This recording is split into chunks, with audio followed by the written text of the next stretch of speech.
Ce n'était pas normal. En 4 journées consécutives, Sochaux venait de remporter 3 points dans les 5 dernières minutes de jeu. Les inspecteurs Voss et Caveglia, victimes malgré eux de cette spirale infernale, avaient tiré 2 fois et marqué. Dans les 5 dernières minutes. Pourquoi? Il y avait un indice. Contre Martigues, Bazdarevic lance Voss et Sochaux gagne 1-0. Bazdarevic, dit le passeur, un homme influent du milieu. Hé, toi là! Je comprends pas, je parle pas français. Et ce but de la victoire contre Montpellier, marqué dans la dernière minute par Voss. Moi, je trouve ça bizarre. Et ce n'est pas tout. Un tiers des buts sochaliens ont été inscrits dans les 5 dernières minutes cette saison. Et toi? Non, j'ai rien vu, j'étais trop loin de l'action. Lionel Cassard, plus connu sous le nom du portier, fausse piste. Il ne restait plus qu'à interroger le superviseur des opérations, un gros bonnet, Sylvester Takak, le boss de la filière yougoslave. C'est pas le fait du hasard. C'est lui, il doit marquer beaucoup plus tôt et puis il attend la dernière minute pour nous énerver. Bon sang, mais c'est bien sûr. Et oui, l'énigme résolue, pas de problème, Sochaux et Sylvester Takak peuvent attendre tranquillement le leader. Et le scénario cette fois pourrait s'appeler, par exemple, la 6e minute. Débordement de Zevchik, centre, Roche et Lama se gêne, tête de Voss, 1-0 pour Sochaux et 10e but marqué cette saison par Henk Voss, le néerlandais de Sochaux. Il confirme une nouvelle fois son opportunisme et il ne fait pas bon laisser traîner un ballon dans la surface quand il y est. Sur le banc du PSG, les moustachus n'ont pas le sourire. Enfin, pas encore, mais ça vient après un quart d'heure. Casse classique pour la bande à Arthur. Corner. Hadzibedjic et Cassard placent leur mur. Comme d'habitude, à droite, c'est Paul Le Guen qui le tire. Tête de Roche. Cassard est battu. Égalisation des Parisiens. 1-1. De la tête, le PSG est toujours efficace. Ils sont nombreux à pouvoir marquer de cette manière. Cette fois, ça a été le tour d'Alain Roche.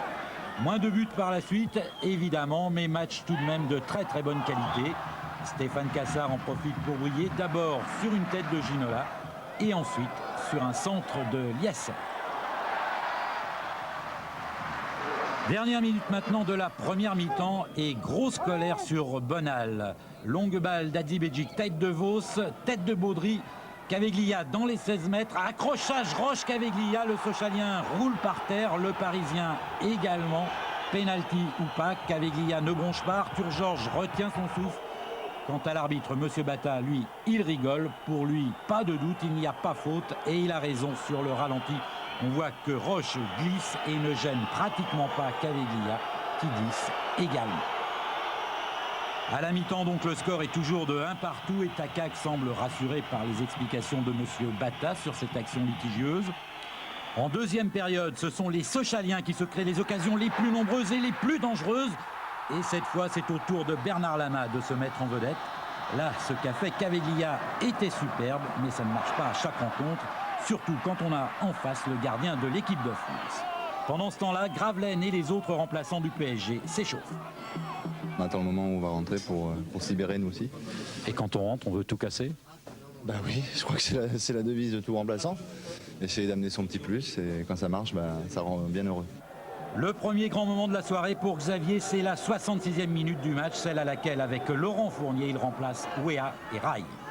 24 minutes donc pour convaincre et pour marquer. Première occasion ratée. Sa reprise est légèrement trop croisée. Dommage, mais rien n'est encore perdu. 87e minute maintenant. Le Guen sur la gauche. Balle en profondeur pour Ginola. Centre. Gravelaine face à 3 Sojaliens. Il pivote, tire sous la barre. Cassard est battu 2-1 pour le Paris Saint-Germain. Coup dur pour Sochaux. Cette fois, les 5 dernières minutes ont été fatales aux joueurs de Takak. Gravelaine, lui, est heureux. Il a réussi son 2e but de la saison. Et pour un buteur marqué, c'est toujours un très grand bonheur. C'est très rare ici, donc ça commence à revenir depuis 2 matchs. Donc je suis très heureux, mais je crois que c'est surtout pour l'équipe où on a encore fait preuve d'une bonne solidité. Alors, vous avez peut-être gagné aussi une réputation de joker, c'est pas un peu inquiétant pour vous? Si, c'est inquiétant. D'ailleurs, le premier qui en parle, gare à lui, mais non, j'attends l'opportunité de jouer plusieurs matchs. Et à la rentrée, vous allez gagner une place de titulaire cette fois? On verra bien, c'est pas moi qui décide. Voilà. J'espère.